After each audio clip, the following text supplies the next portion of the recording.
Hi, hello. Welcome to Ruka Joe Presents. In this channel you will find lots of information about education, school activities in Indonesian schools, learning English, Indonesian education, etc.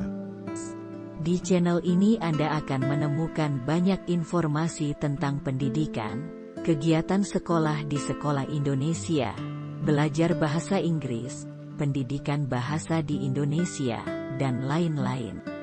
Well, genius learners. In this video, I am gonna be telling you about the system of education in Indonesia. Di video kali ini saya akan bercerita tentang sistem pendidikan di Indonesia. Formally Indonesian education start from the elementary school. In the elementary school, a student spends 6 years to graduate. After he graduates, he continues his study at the next level, that is junior high school. In the junior high school the student spends 3 years to graduate. When he graduates from this level, he has two choices whether he will continue his study at the vocational high school or general high school.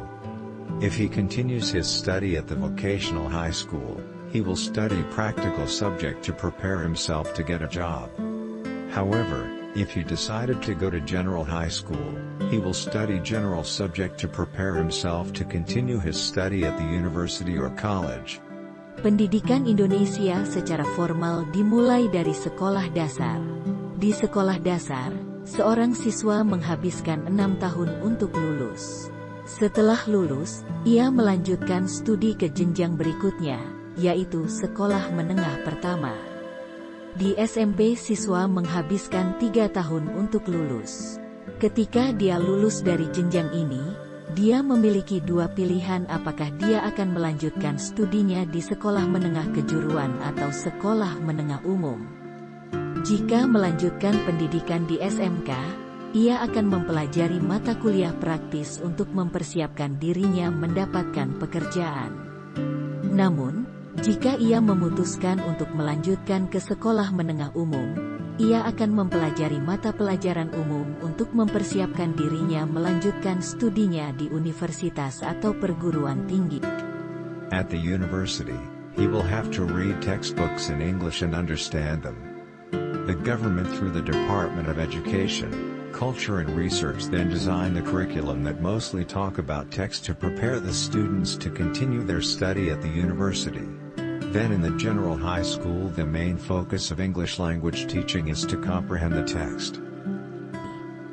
Di universitas, dia harus membaca buku teks dalam bahasa Inggris dan memahaminya.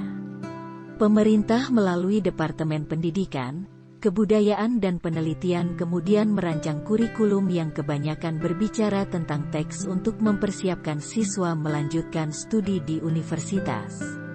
Kemudian di sekolah menengah umum fokus utama pengajaran bahasa Inggris adalah memahami teks. In the general high school students will learn 13 types of text, or genre, and several short functional text.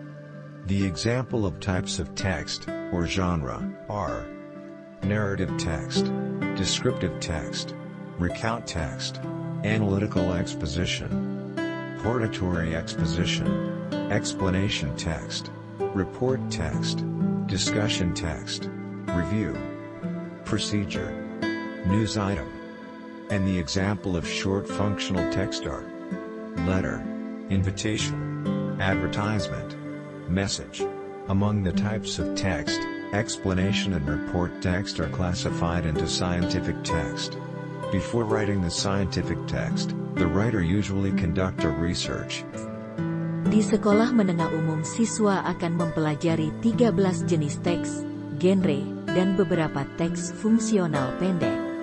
Contoh jenis teks, genre, adalah teks narasi, teks deskriptif, recount teks, eksposisi analitis, eksposisi hortatori, teks deskriptif, teks laporan, teks diskusi, review tinjauan, prosedur, item berita.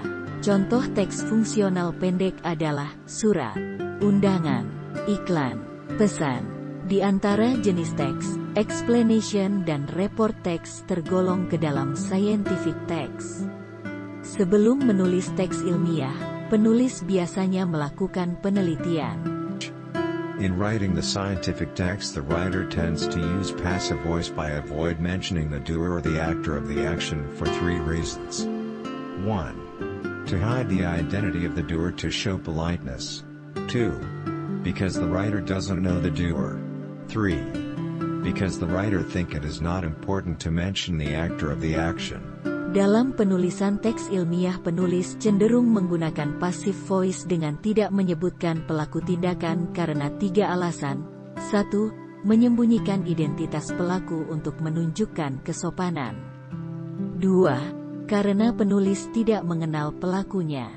3. Karena menurut penulis tidak penting untuk menyebutkan aktor dari tindakan tersebut. Thank you for watching, and see you in the next video.